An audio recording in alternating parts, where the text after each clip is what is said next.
Okay then, well welcome back. John Macdonald here from ProScot. We're now on PS 16, 16th in the video in the series. So far we've looked at all the theory, and although we've got a board in front of us here, but this is us now moving out and we're doing the practical theory session now, backing up the theory with practical sessions now. Now if you remember, first of all we said that you and your bike has to be right, so that's you, good mental attitude, sharp, alert, and going out with a good positive mental attitude. We've talked about that. We've also said about your bike being right as well, mechanically sound, etc, etc, roadworthy, all the usual. So that's done, covered, talked about that.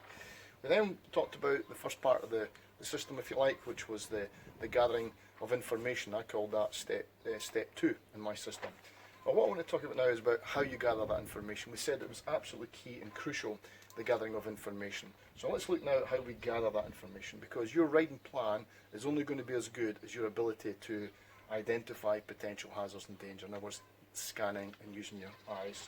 And not just your eyes, all senses. You might hear danger, you might smell it, you might smell fresh cut grass, for example. You might hear sirens. So you're using all your senses to gather information. Let's look at how we do it here. I've drawn a basic road here, drawn the motorcyclist down here, and he's in pretty much our normal position for post-test, slightly right of centre, not too close to centre line, not too close to the verge. This gives nice open views to both offside and near side, and represents a fairly safe position here from both offside and near side hazards. A lot of riders spend too much of their time focused too much on the foreground, what's kind of immediately happening in front of them. This gives not only a very narrow width of view, but it doesn't give a deep view either.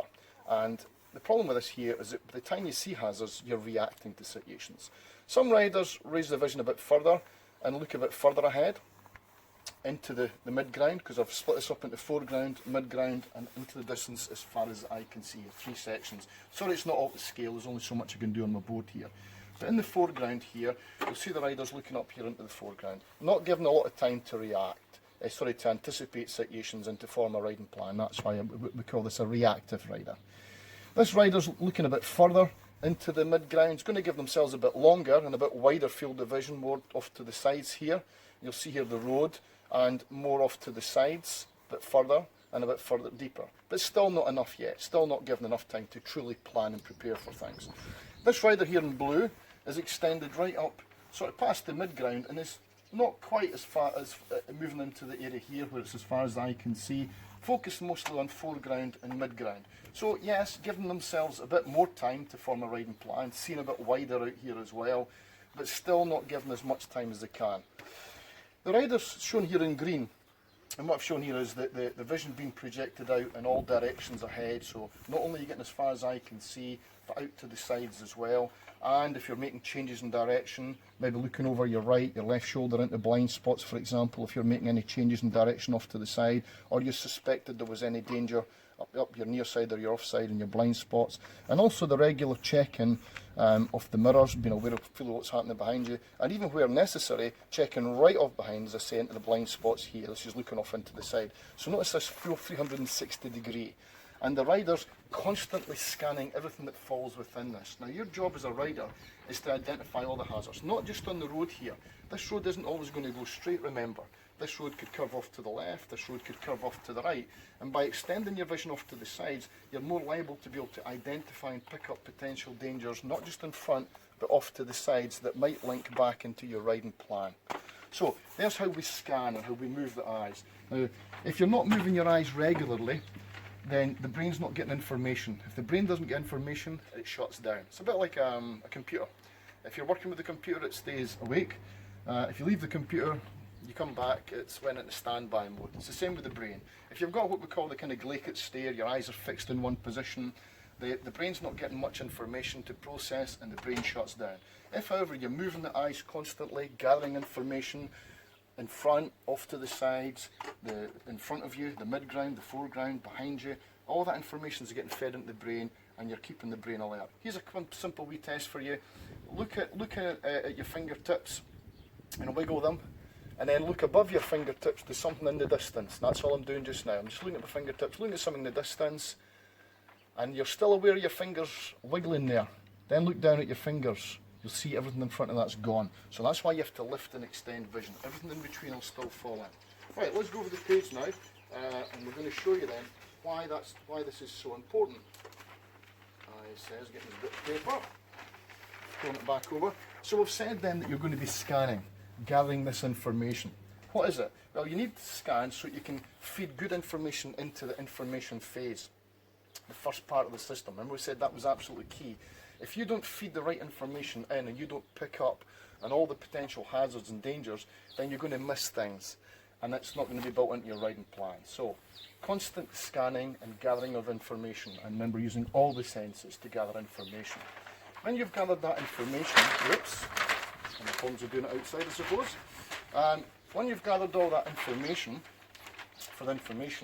you're going to be looking to try and identify hazards. That's really what you're trying to do now. Remember what a hazard is. A hazard is something that puts you in potential danger. It could cause you to have to slow down, it could cause you to have to alter speed or direction. So you might have to slow down, brake, or change direction. It involves you needing to do something. That's really what a hazard is. Hazards fall into three distinct categories: fixed physical features, junctions, crossroads, roundabouts, traffic lights. Could be man-made and natural features, usually identified by road signs, road markings, the actions of other people's, or just simply through line of sight. So you're identifying your fixed physical features. You're also looking for moving, developing hazards. These are all your motorists, your car drivers, lorry drivers, bus drivers, motorcyclists, cyclists, pedestrians, animals out on the road, etc. These are your moving, developing hazards you're looking for. And you're also looking out for your environmental conditions. What's your weather conditions like and your road surface conditions? Now your job, when you're scanning and looking, is to identify these hazards. Identify the hazards. Now once you've identified the hazard, and if you don't see the hazard, well, you're not going to be able to deal with it, but let's suppose now you've seen your hazards. So you're identifying the hazard. This is hazard perception now. So identify the hazards. This is the hazard perception. If you don't see loose grit and gravel on the road as a hazard, you're not going to identify it. You're not going to see it. You're not going to be aware of it. You're not going to put in your riding plan. If you don't see the driver that's about to pull out the junction in front of you as a potential hazard, you're not going to build that into your riding plan. Same as if you come up to a bend and you ignore all the warning signs on approach, sharp bend, the signs telling you it's a sharp bend, the road surface issues on the way in, and you just simply look at the grey strip of tarmac and think, yeehaw, I've got a bend up ahead, let's go for it, then you're missing out on a lot of the information. So you're not going to identify the hazard properly, and you're not going to be able to, more importantly, assess the hazard properly. So you need to be able to identify it for good hazard perception. You need to be able to assess it so you can determine the level of danger that's been presented to you, and decide, is that increasing in level of danger? Is it remaining constant? Is it reducing in level of danger? In other words, you need to then decide. So once you've identified and assessed the hazard, you then need to decide and prioritise that hazard. What level of priority are you giving to that hazard?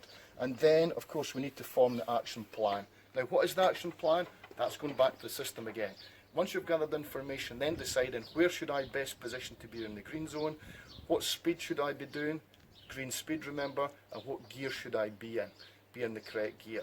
Now remember that information, you might get information updates as you're continuing to gather this information, and you might need to reconsider your position and reconsider your speed. So that's why the scanning, constant gathering of information, not just through your eyes, but all your senses, feeding that into the system, why that's so important. And we're going to look at some pictures and some videos now to really highlight that. Okay?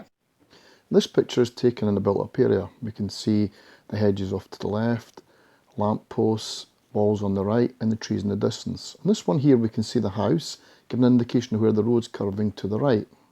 Here we can see the vehicle on the right about to pull out of the junction, and the road curving round to the left and the hedge line.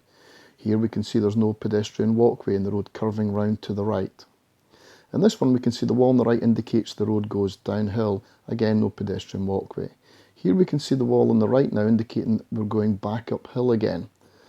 And in this one here we can see that it's bottoming out, and again it's starting to rise back up. Notice the centre lines as well here, and the hazard of the vehicle on the left hand side. Notice the road surface a little bit dirty in the centre. Here there's a hidden opening on the left hand side. With this one here, there's a bend sign, the reduced speed sign, but it's not really visible. They had to clean that recently. Here it looks like the road goes straight on, but look at the tree line, it goes to the left.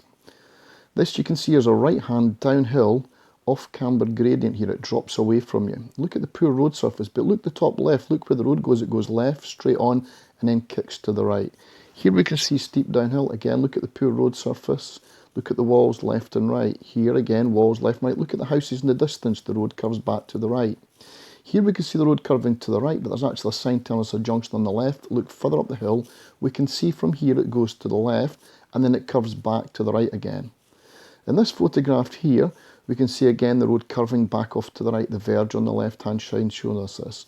Look at the roundabout here, indicating left, ahead, and off to the right. In this photograph here, we can see the bend goes left, to the right, and to the left again. Now let's look at this now, the video moving. We've got a sign on the left here telling us the road goes to the right, and then to the left. We've got the tree line on the left-hand side, indicating where the road possibly kicks back to the left. We've got the black and white chevrons here. We're now going in on the left, we'd now be pulling back to the right, but I'm in a car here pulling back to the right now, and then we'd be extending the vision now as we get round the bend and opening up and scanning. In this video, we looked at scanning techniques to gather information about man-made and natural features. In the next video, we'll look at the vanishing point and the limit point technique.